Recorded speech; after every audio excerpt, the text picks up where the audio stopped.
no solo era una fogata. No escribo esto para pedir compasión, tampoco para justificar las decisiones que me dejaron en la calle.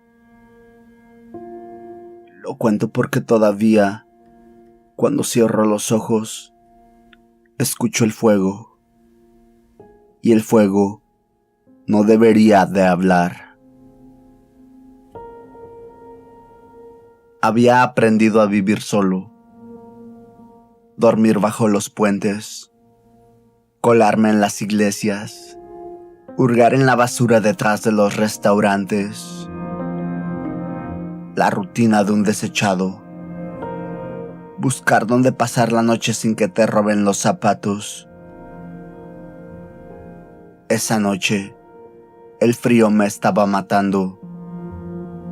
Era invierno de verdad, de esos que muerden los huesos.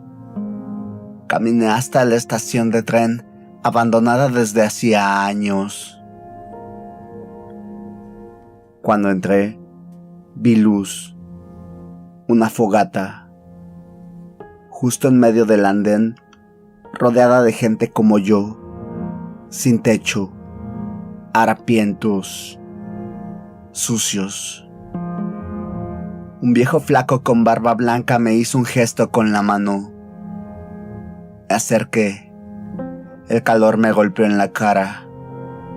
Después de tantos días temblando bajo un puente, ese fuego parecía un regalo. Me senté frente a las llamas.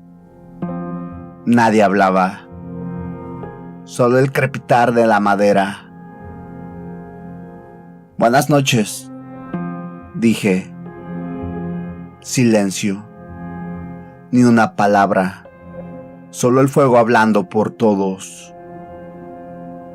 El fuego ardía fuerte. Demasiado fuerte. Para la poca leña que había.